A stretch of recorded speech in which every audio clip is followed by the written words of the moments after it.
Hello and welcome to a look at Eliminator for the Commodore 64, a game that was released by Hewson. This game has lost the plot, also known as it hasn't got one, and while I could make one up on the fly, it would be something silly, which is probably worse than no plot at all. So I'm going to spare you that experience. But you are in control of the Eliminator. Apparently a craft that has an unbelievable amount of firepower and is impervious and all that kind of stuff, which is sort of not true. But your objective is to navigate this very long stretching track, shooting things, and avoiding things, and picking things up, and whatever else you might do in a game of this type. The very long track is divided into different sections, and once you reach a certain point on the very long track, you are going to be told about how excellent you are at shooting stuff and things like that, and then you move on to the next bit of the very long track, which has a different design. Maybe the space you have available is reduced, or other obstacles are put in the way that you have to navigate very specifically, or you will lose a life. You have weapon upgrades you can pick up, which are triangular cube things that you can receive from time to time, and picking up one of those will upgrade your base weapon. You have 6 weapon types. You have the basic shot, then you have the double shot, and then you have a bouncing shot. After that you will get the side cannons, and the 5th weapon upgrade will be an anti-air gun missile thing, whatever. And finally you will get access to smart bombs, and of course anyone who's ever played a shoot 'em up of any kind should be familiar with the concept of the smart bomb blowing up everything except for the player. That's what makes it smart. I sort of wish that someone one day would make a shoot 'em up where the smart bomb blew up the player and not anything else. That could be interesting.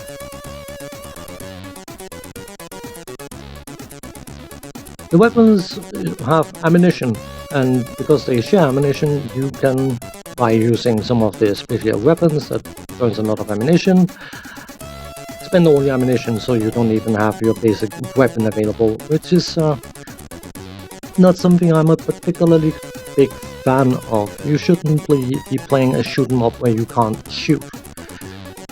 It's a bit like playing a fighting game where the fighter lies down and said, "Nope, I refuse to fight. I have now turned pacifistic, I will not hurt anyone," while your opponent's beating you into pulp. Yeah. Speaking of the weapon upgrade things, let's cover the interface. Left side is all your weapon upgrades, and I've already mentioned in which order they appear. Right hand side, top right, is your ammunition counter, and as stated, it is shared across all weapons. Underneath that you have your armor gauge, and as you can likely imagine, if you run out of armor and you get hit, your craft is going to go bang. Hardly surprising that. Underneath that again you have a box indicating how many lives you have left, which is indicated by some sort of star, jewel thing, whatever, not jewel, gem kind of thing, whatever it is. It's a symbol. It indicates a life remaining. So, in that regard, it does what it needs to do, and I think the interface by and large looks fairly decent. You can easily identify what it's trying to portray. So on that note, let us do some technical stuff, shall we? From a graphical point of view, the in-game graphics itself, I think looks acceptable. I don't find it particularly impressive, but it's not bad looking either. That would be unjust to claim such. I don't necessarily like the fact the shots looks more like someone blowing bubbles. It reminds me of a certain game with 2 dragons that have to navigate 100 levels. But I suppose in order to support that 3D-ish effect, you have to have something with a bit more substance, and that is what they came up with, and I do find it looks a bit, yeah. The main thing about the graphics, of course, is the track itself, which is this spiffy little routine that gives you some sort of impression of the track stretching far into the horizon. The routine used, I can't really decide whether I find it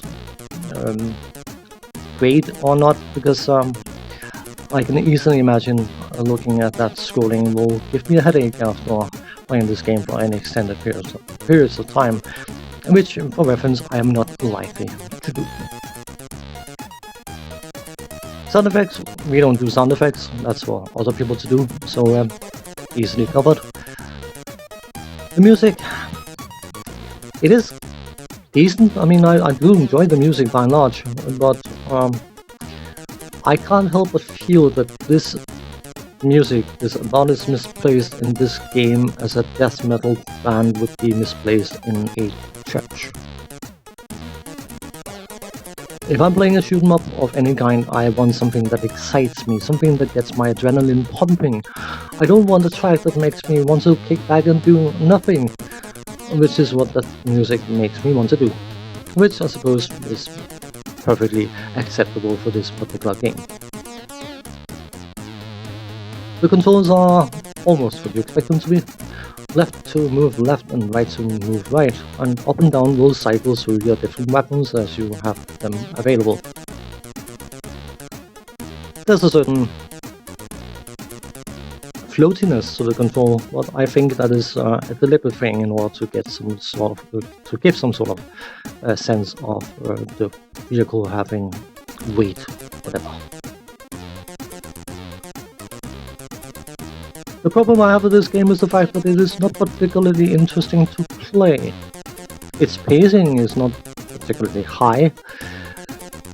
For a shooter, there's not an awful lot to actually shoot at, and of course the fact that you can have enemies that can shoot at you while you cannot shoot back, which is something that I don't find particularly welcome in a shoot 'em up.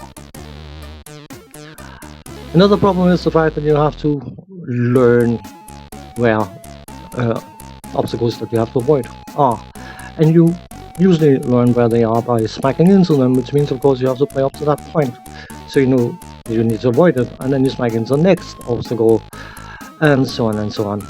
And I don't particularly find that this game is exciting enough to justify that trial and error gameplay. In all honesty, if the choice was between being bored or playing this game, I think I would prefer being bored. Thanks for watching, take care, see you next time. Bye bye for now.